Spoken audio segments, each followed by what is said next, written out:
Hi, I'm Carl Azus. Two of the topics that have dominated the news in recent days are inflation, the rise in prices of the stuff we buy, and the Omicron variant of COVID-19. What happens when you put these two together? That's what economic analysts are trying to figure out.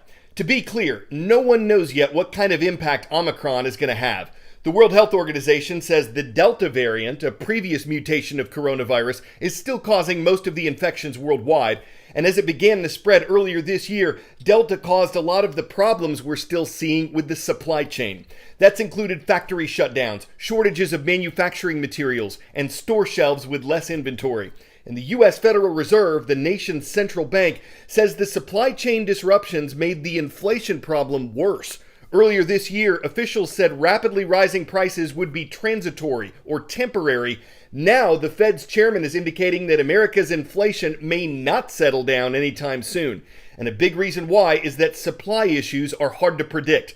They're not spread out evenly among factories, shipping, trucking, warehouses. And fears about the Omicron variant may add to the complexities of the problem because if it spreads like Delta did or sickens groups of people who work closely together, more factory closures could be on the horizon and people may be hesitant to work with others in close quarters. With a shortage of workers already causing challenges in several different fields, anything that keeps more people from working could only make things worse. But again, it's not known if Omicron will sicken people the way Delta did, or if existing treatments and vaccines will work against the disease. So it's hard to predict any sort of future economic impact at this point. The current impact continues to take a toll, especially on the nation's farmers. As Jim Jones finishes the sweet potato harvest on his North Carolina farm, skyrocketing costs are slicing through his profits. Are you seeing any more money from this inflation? No, we're actually paying for it. The price of fertilizer, fuel, and labor are way up with no ceiling in sight. How did your profit change this year? I would say maybe 10-15%. What about looking ahead to next year? I'd add that much more to it again. Despite those markups at the market, many farmers say the price they receive for their crop isn't going up. So your price is staying the same? My price staying the same, or a little lower. Why don't farmers just raise the price of their crops? Farmers are price takers, not price makers. Patty Edelberg is vice president of the National Farmers Union. Who's making the money from that inflation? Much more the middleman than anybody else. The USDA confirms that in many cases, processors and distributors that get food from the farm to store shelves are the ones passing along their surging costs, with materials and ingredients still stuck on cargo ships and a shortage of labor and truckers driving up wages and costs. To some extent, we're also trying to pay for the uncertainty in the marketplace right now. Trey Malone is an agricultural economist at Michigan State University. So we're in the middle of a perfect storm of unique events in agricultural production. I would say buckle up for a while longer of these higher input costs. Some farms are stocking up on materials in case suppliers run out. Others are waiting, hoping prices will drop. All these costs, especially labor, are threatening Matt Alvernaz's California sweet potato farm. We were making $100,000 to $150,000 a year in profit. This year we're probably going to lose $80,000 to $120,000. And it's only getting worse. We could potentially lose $250,000 next year. We would not have enough cash to take into the following year in order to get our operating loan in order to operate for the following year. Farmers are used to volatility, and both Alvernaz and Jones are now looking for ways to adapt, like downsizing or shifting to other crops. It's gonna worry you, but I ain't gonna let it get me down. We'll survive somehow. As long as these money problems stop piling up. We just need to get a fair price for what we're growing.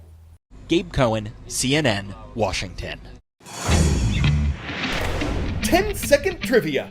What is the smallest species of rhinoceros? Sumatran, Javan, white, or Indian?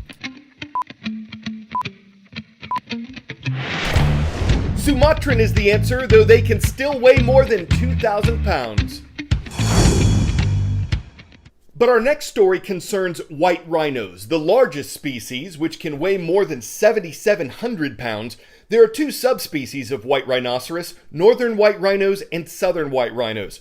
The northern ones are on the brink of extinction. These are believed to be the last two left in the world, and they're both female.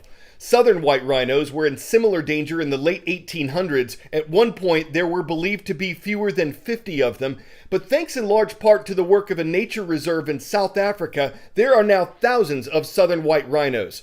Because they're still threatened by poachers, illegal hunters, dozens of these large animals have been flown to another African park where it's hoped they'll reproduce and thrive for decades to come. 40 hours and some 3,400 kilometers. 30 white rhinos complete a long journey from South Africa to a new home in Rwanda.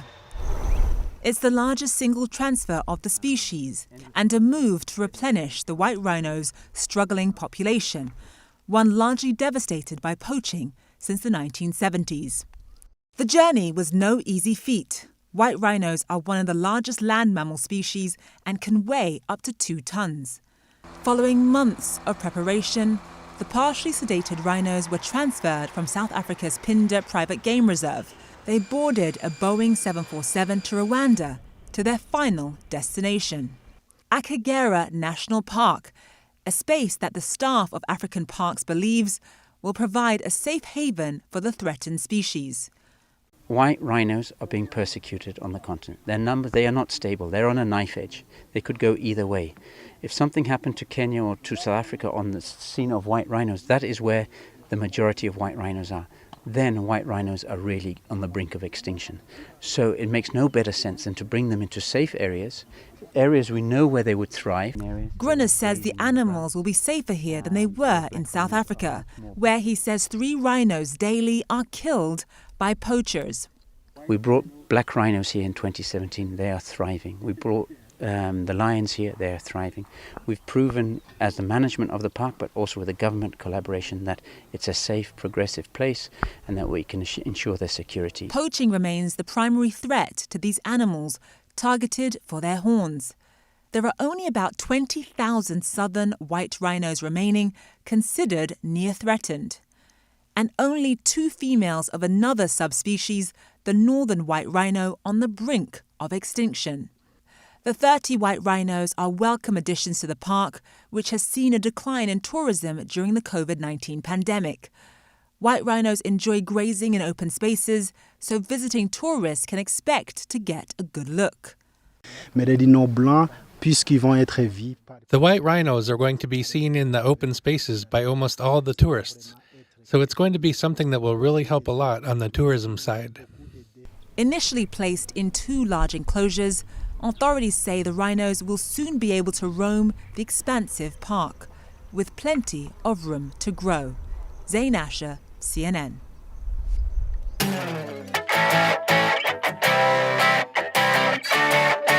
After a few days on the lam, Steve is finally back in the pen. This is Steve. He's a goat. His day job, along with a team of other goats, is helping the city of Clive, Iowa, keep invasive plant species out of the green belt. They do that by eating them. But Steve recently went AWOL and spent 4.5 days wildly roaming the city. Finally, a family cornered him at a car dealership after he stopped to admire his reflection in the glass. Seems he traded his freedom up for his pride. You could say there's mutton to it, didn't cost him his hide, but all kidding aside, he'd still be on the limb if he hadn't stuck his chin out to admire his vanity. He made a bad choice, Santa couldn't be clearer that he missed a bleat when he stopped to stare in the mirror. You can't chew the cud reflecting on your own reflection. He should have hoofed it moving on ahead in any direction, but in working for the city, he's sure to get the vote that when it comes to escape artist, Steve's the GOAT. All right, we love to recognize schools that use our show and put up with my pun raps. We find them exclusively in the comments section of our YouTube channel, and today's shout out goes out to Laguna Hills High School in Laguna Hills, California. I'm Carl Azus.